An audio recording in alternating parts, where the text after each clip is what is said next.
Hello guys, இந்த வீடியோல எதை பத்தி பார்க்க போறோம் அப்படின்னு சொல்லி பாத்தீங்கன்னா, எலிமினேஷன் இதை வச்சு தாங்க நாங்க வந்து பண்ண போறோம் அப்படின்னு சொல்லிட்டு எஸ்பி சரண் வந்து பாத்தீங்கன்னா ஒரு விஷயத்தை ரிவீல் பண்ணியிருக்காரு.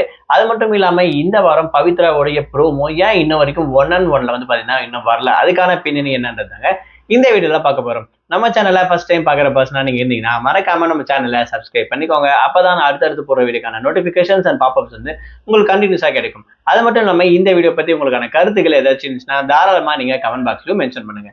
ரீசெண்டா வந்து பாத்தீங்கன்னா ஜீ தமிழ்ல நடக்கக்கூடிய சரிகமப்பா அப்படின்னு சொல்லக்கூடிய singing competition senior level season 5 வந்து பாத்தீங்கன்னா ரொம்பவே சூப்பரா ஆரவாரத்தோட போயிட்டு இருக்கு அப்படின்னு சொல்லலாம். ஸோ இதுல இருக்கக்கூடிய கண்டஸ்டன்ஸ் எல்லாமே வந்து பாத்தீங்கன்னா அவங்களோட எஃபெக்ட் எந்த அளவுக்கு முடியுமோ அந்த அளவுக்கு வந்து பாத்தீங்கன்னா பாட்டு பாடிட்டு வந்துட்டு இருக்காங்க.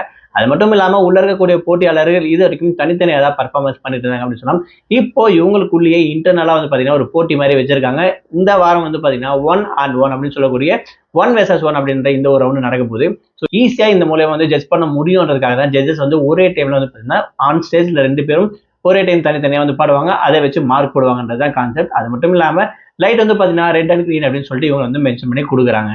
எஸ்பிபி சரண் என்ன சொல்லியிருக்கா அப்படின்னு சொல்லி பாத்தீங்கன்னா, இந்த ஒரு ஷோல இருக்கக்கூடிய பார்ட்டிசிபேட் கண்டஸ்டன்ஸ் எல்லாருமே அவங்களுடைய திறமையை பேஸ் பண்ணதான் தவிர எந்த ஒரு பாலிடிக்ஸோ பார்ஷியாலிட்டியோ கிடையவே கிடையாது. அது மட்டும் இல்லாம திறமை இருக்கவங்க கண்டிப்பா வந்து ஜெயிப்பாங்க. அதையும் தாண்டி உள்ளுக்குள்ள இருக்கக்கூடிய அதாவது கிட்டத்தட்ட கண்டஸ்டன்ஸ் பாத்தீங்கன்னா 10 அதிகமா இருப்பாங்க. அவங்க எல்லாருமே வந்து ஃபைனல்ஸ் வந்து போக முடியாது. டாப் 5 லிஸ்ட்ல இருக்காங்களோ அவங்க மட்டும் தான் போக முடியும். அதுல யாராவது ஒருத்தர் தான் வந்து பாத்தீங்கன்னா ஜெயிக்கவும் முடியும் தவிர எல்லாத்தையும் வந்து பாத்தீங்கன்னா கொண்டு போக முடியாதுன்ற விஷயம் ஸோ பிராக்டிகலா அவங்களுக்கு எல்லாருக்கும் தெரிஞ்சிருக்கின்ற விஷயம் அவர் மென்ஷன் பண்ணியிருக்காரு. அது மட்டும் இல்லாம திறமைக்கான மேடை கண்டிப்பா இது இருக்கும்ன்ற விஷயத்தையும் சொல்லியிருக்காரு. யார் நல்லா பாடுறாங்களோ பேஸ்ட் ஆன் லெவல் வந்து பாத்தீங்கன்னா டாப் 5 ஃபைனலிஸ்ட்ல வந்து நாங்க கொண்டு போவோம் அப்படின்ற விஷயத்தை வந்து பாத்தீங்கன்னா ரிவீல் பண்ணியிருக்காங்க. அது மட்டும் இல்லாம எங்களுக்குள்ள இன்டர்னலா டிஸ்கஸ் பண்றதுக்கு யார் தான் நாங்க வந்து எடுக்கிறது அப்படின்னு சொல்லிட்டு ரொம்ப கன்ஃபியூஷனும் பேஸ்ட் ஆன் மார்க் வைஸ் வந்து பாத்தீங்கன்னா வந்து நாங்க செலக்ட் பண்ணிட்டு இருக்கோம்ன்ற விஷயத்தை பாத்தீங்கன்னா கிளியரா வந்து அதை வந்து மென்ஷன் பண்ணியிருக்காரு. ஸோ பவித்ராவுடைய 1-on-1 பாத்தீங்கன்னா இன்ன வரைக்கும் ப்ரோமோல கட்ட கிடையாது. ஒருவேளை இவங்களை வந்து எலிமினேட் பண்றதுக்காக இல்லைன்னா இவங்க 1-on-1 யாரு கூட போட்டி போறாங்கன்னு தெரிஞ்சுச்சுன்னா கொஞ்சம் டவுன் ஆயிடுமோ அப்படின்றதுக்காக காட்டாம வச்சிருக்காங்களான்னு தெரியல. பட் இருந்தாலும் இவங்களோட லெவலும் இம்ப்ரூவ்மெண்ட் பண்ணணுன்றதுக்காக சொல்லியிருக்காங்க.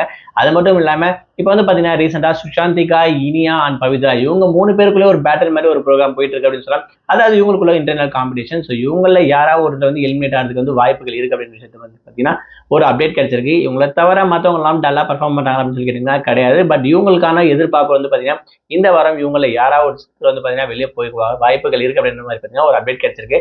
பட் இவங்க 3 பேர் லிஸ்ட்ல உங்களுக்கு யார் ரொம்ப பிடிக்கும், இவங்க வந்து பாத்தீங்கன்னா கண்டிப்பா எலிமினேட் ஆக மாட்டாங்க அப்படின்னு சொல்லி நீங்க நினைக்கிறீங்க அவங்க பேரை மறக்காம கமெண்ட் பாக்ஸ்ல மென்ஷன் பண்ணுங்க. அது மட்டும் இல்லாம டாப் 5 லிஸ்ட்ல இவங்க வருவாங்க, இவங்க தான் டைட்டில் வின் பண்ணுவாங்க அப்படின்னு சொல்லி நீங்க யாரை நினைக்கிறீங்க அவங்களோட பேரும் மறக்காம கமெண்ட் பாக்ஸ்ல மென்ஷன் பண்ணுங்க.